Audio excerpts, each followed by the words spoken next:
You know, I got held back in first grade, but not because of me.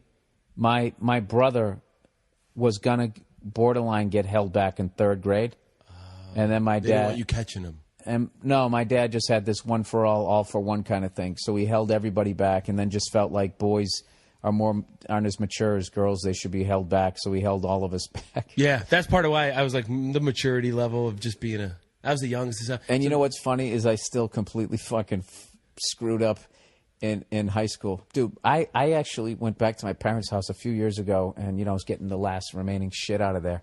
And my mother doesn't throw anything out. And she had some of my report cards. Dude, I made it was fucking ridiculous.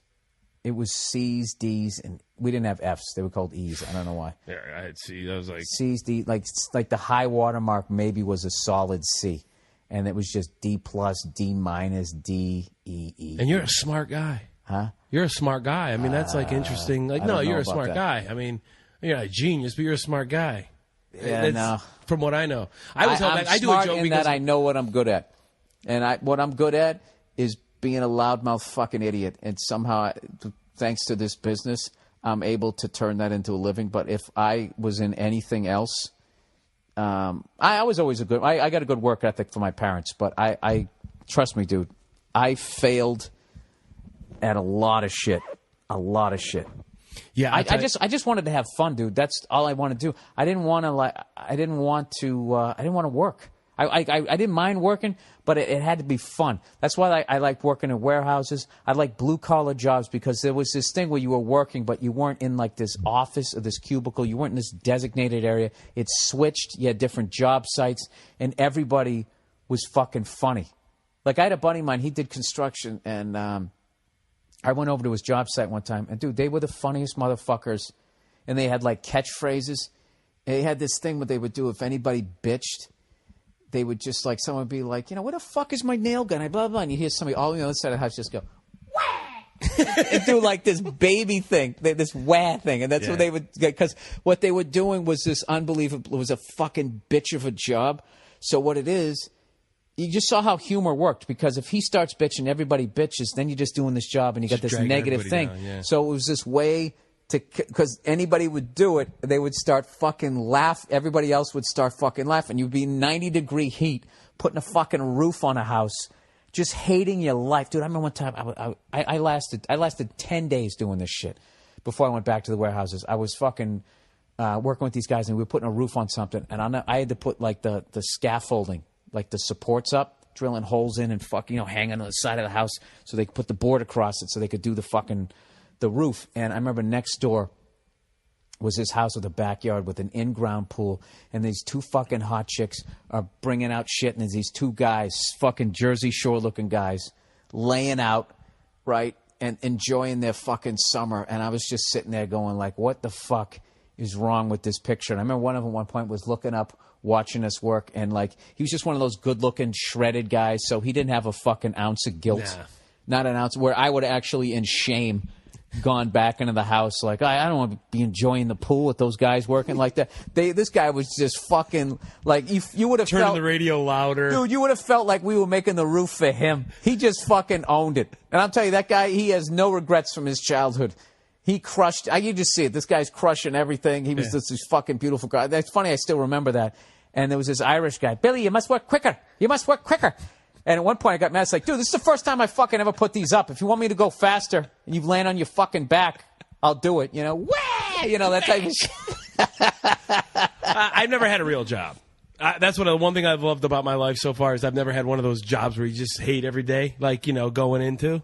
I've always either worked in the restaurants or, you know, hard labor, worked out on the highway crew, worked out a little construction, more of a laborer. I didn't know how to build any, right, carrying the shit. But those kind of guys, you're right. Those kind of jobs are where you meet really funny people that, you know, appreciate the things that they get when they get them because they're working their ass off. Dude, man. You know one time, like, we had a guy who worked, and the guy was a total fucking alcoholic, like cokehead maniac. And one time he showed up, like, I swear to God, like, he was supposed to be there 8:30. He showed up like 10:30, 10:45.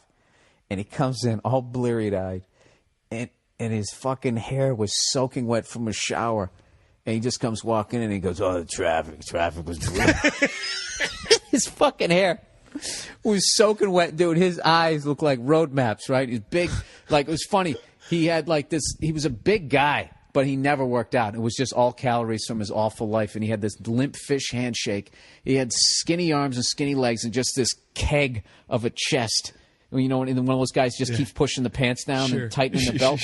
So he fucking, so we just used to keep giving him shit. This is before, like, being an alcoholic was considered like a sad disease. So I remember we were going to get donuts that day. And fucking hilarious. We go, hey, you know, Paul, you know, I can't say, I just said his name, Paul. Paul, you want anything from Dunkies? We're going to Dunkin' Donuts. You want anything? You want to, you know, and back then they had muffins. They had donuts and that type of shit. And he just goes, nah. And somebody goes, how about a donut? No, I'm good. Muffin? No, I'm good. Coffee? No, I'm good. And then this other guy goes, how about a rum cake? We all fucking laughed our asses off at the guy. Long story short, he finally ends up getting fired. And he left one of his, remember shackets? It was a jacket and a shirt.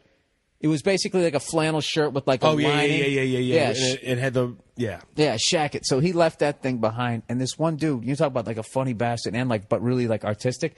He took all these empty boxes and made like a giant statue of the guy out of the boxes, and he put the jacket on it, and he drew these bleary eyes, and he put like this mop and thing on top. Dude, we fucking came in, even the boss, we were fucking howling at this drunk that we didn't even try to help. We just fired the guy, sent him out on the street, and then we just made that. We laughed our asses off, and we left it up for like fucking like this shrine. It was up for like 2 weeks.